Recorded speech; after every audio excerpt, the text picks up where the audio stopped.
Hi everyone, and welcome to our third video on the revitalization project of discovervancouverisland.com. So I've been hard at work again these past couple of weeks. This is now 2 weeks since I've posted a video, and I haven't had as much time as I did the week before, but I have finished some things that were on my to-do list, and I have a plan going forward that I'll share with you just to keep me accountable. So the first thing that I have done, that I finished, was my goal was to remove all of the AdSense that the previous owner had put on the site and replace it with my own AdSense code. So this is something you won't notice a difference at on your end. But of course I should. In my AdSense account I should see some income. So here you'll see an ad, and I was recently on Staples looking for headset microphones, so this is an interest-based ad that's showing. Again, you won't see any difference, but if someone were to click on that, then I would then get the credit. That brings up a little something I wanted to mention, is that the site, I wanted to report in on the income for March. It earned a grand total of $3.96. So it's low, it's lower than the break even that the site was making, but I was expecting that for a number of reasons. One is that I bought the site halfway through the month, so the previous owner would have right off the top taken half the income. And then, of course, it took me until the end of the month to finish getting all the AdSense ads changed over to my own account. So part of the rest of the month's income would have gone to the previous owner in March also.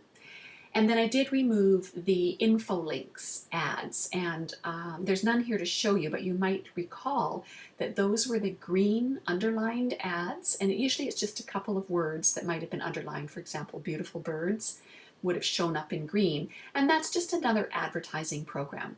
I removed them because I didn't like the look of them at this point. I want the site to have a little more personality. I want it to have some good, valuable content and some decent traffic before I start bringing in more advertising methods.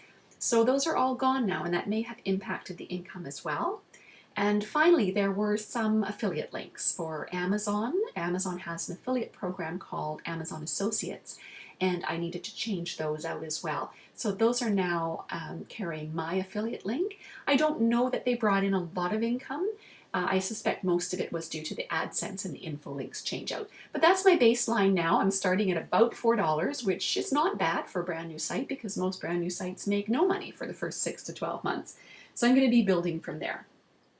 Okay, let's move on to what else I've done. As I mentioned, I did change out some Amazon links, and that includes this page. There is a sort of a shopping page on the site, and I don't know that I'll keep it like this, but again, I just wanted to go through the site with a first once-over go, and that just included changing out any affiliate programs. So I have changed it a little bit. Instead of the Amazon store that was here, I just put this little widget.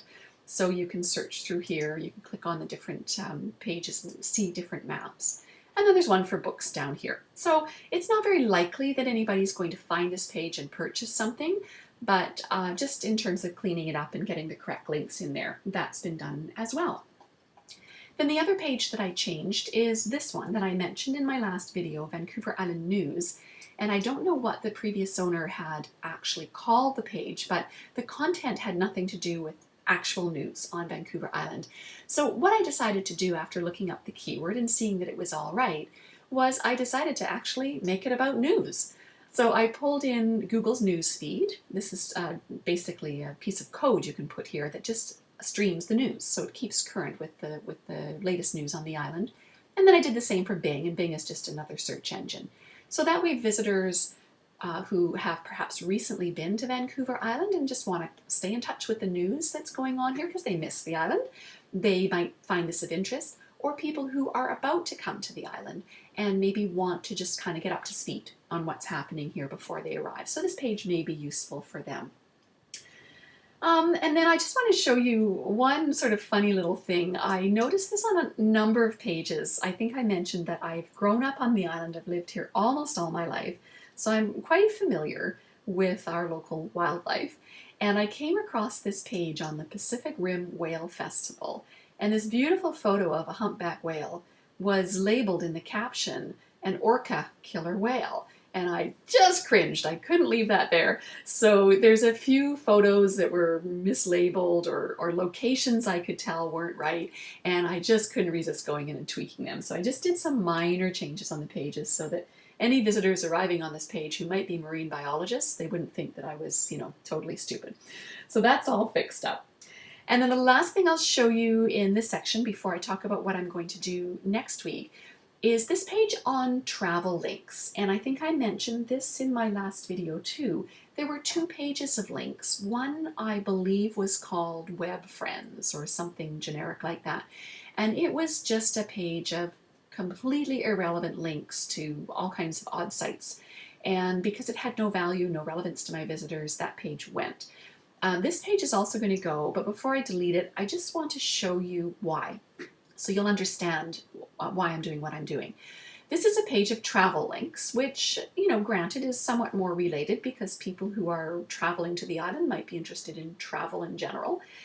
But this is one of those situations where I think we really have to keep in mind the danger of what I call niche creep, or niche creep for my American friends.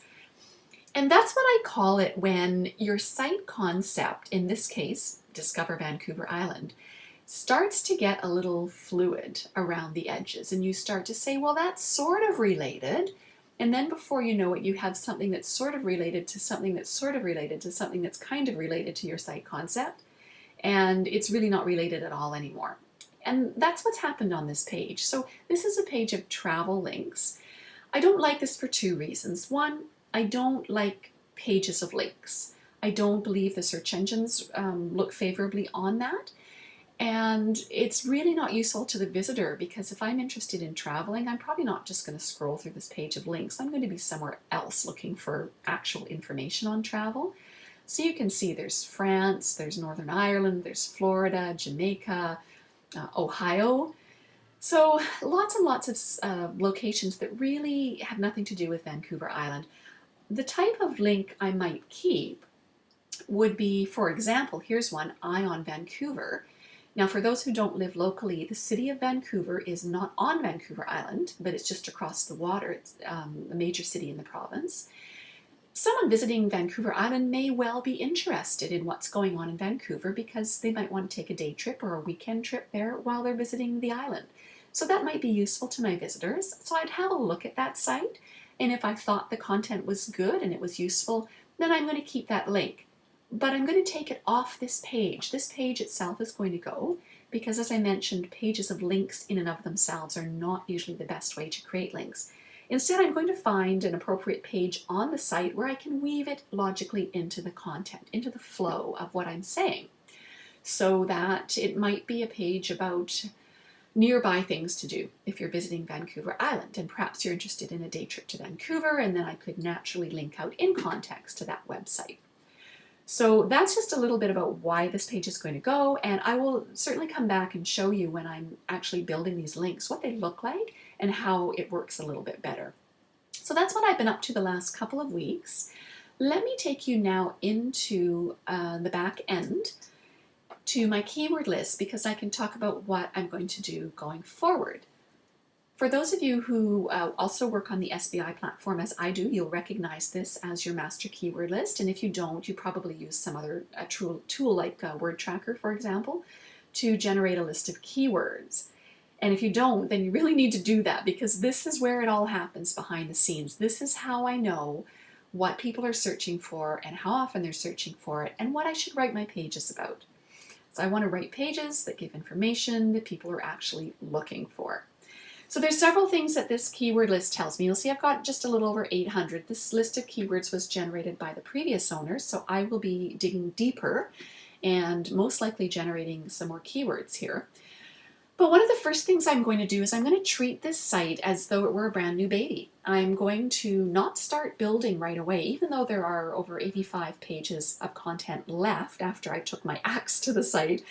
I am not going to do much with that yet. First, I'm going to plan my site structure as though this were a brand new site, because the sooner I do that, the easier it's going to be to bring this site together in a cohesive manner. More than likely, the pages that are existing will fit into that blueprint, but if I don't create that blueprint first, then what I'm going to do is I'm going to have all these pages. I'm going to be trying to create a blueprint around what already exists, which is a more difficult process. So let's take a look at that. There's a number of keywords that have been used on the site, and here's one of them: adventure travel tours. So looking at the numbers, it's high demand, but also fairly high competition. High supply, which means a fair bit of competition. And that keyword is relatively generic. It's not specific to my site concept, which is Vancouver Island. So I'm going to be looking for either a better keyword, or I'm going to be localizing that keyword by appending Vancouver Island. So the actual keyword will be fairly long, and it will be Vancouver Island adventure travel tours. So I'll probably get fewer visitors to it, but they will actually be interested in Vancouver Island adventure travel tours, which is what that page will be about. Here's another example: animals in the wild. There's a page on the site written using this keyword. And again, fairly high demand, fairly high supply, and not local at all. So I'm going to be looking for a better keyword if I want to keep wildlife as part of my site information. Something else this list of keyword tells me is that there are a lot of keywords that I will be getting rid of. They're really not tightly focused enough. For example, a lot of these sites that have BC or Canada in the keyword. BC is a big province, Canada is a really big country, and Vancouver Island is just a small corner of it. So again, I want to be careful that that niche creep doesn't creep in. So these words, BC hotel casinos, BC parks, I think I can find ones that are much more specific to Vancouver Island, and these will all be cleaned out because I don't want junk distracting me in here. Also, anything that screams recipe. This baked salmon here, that just yells recipe at me. Someone's looking for a baked salmon recipe, and they're going to come to the site, they're going to get it, and they're going to leave. And that's not good for my website. I don't want people bouncing in and bouncing out. But also, my site is not about baked salmon. It's about salmon fishing on Vancouver Island. People are coming to discover Vancouver Island to find out about the island, not to cook a recipe. So I'm going to be pretty ruthless and get rid of stuff. In fact, you know what? I don't even like cooking, so I'm not going to write about cooking. If I don't have a passion for it, it's going to go, and if it doesn't fit tightly into my niche. There are, however, a number of keywords, and I'm just looking in the first little section here. These are organized alphabetically, so you can see there's a lot more to come. But a number of these are underutilized. They're very, very specific. There's some nice little keywords in here, and some of them don't have the best numbers, but I'm just going to file them away for future use. For example, here's one: beach weddings, Vancouver Island. Well, the demand is great. I mean, it's not horrible, but it's not great. But the supply or competition is quite low, and that's a very specific keyword. Keeping in mind, if your site is location specific, geographic like mine is, you can allow those lower numbers. If you have a local business, the same thing. So that's a potential that I don't see any pages about on the site. Maybe I'll write a section on great beaches to get married on Vancouver Island. There's a few other ones here that I think are pretty cool. For example, here's one: bed breakfast Vancouver Island, decent demand, very low supply. Very highly monetizable. There's a lot of potential for advertising, knowing what I know about the great little bed and breakfasts we have on the island, some really upscale places. So that's certainly going to be something I'll file away. So I'm just going to go through this list with that in mind. What fits my site? What doesn't fit my site? How can I use that? Do I need to get rid of it? And here's a tip for you. This is something I do with my students, is once they've decided on their site concept and they've registered a domain and we're ready to start building the pages, I have them write down what their site is about. So my website is about, fill in the blank. And then I also have them write down, my website is not about, and then they fill in the blanks. Okay, looking at this keyword list. And that just helps keep us focused. Every time we're looking at a keyword and going, ooh, that's a great keyword, or that's not a bad keyword, can I use that on my site? And we look to see, is my site about this? Is my site not about this? It's just a way to keep us focused and on track so that niche creep doesn't get the better of us. So that will be my job this coming week. I'll be going through this massive 800-word keyword list, probably brainstorming some more words, tidying it up, making it make sense, and creating a site structure or a site blueprint so that when I'm ready to start building in another week or 2 or 3, I will have a map to guide me. So that's it for this week's video. Thanks for joining me, and I'll catch up with you next time.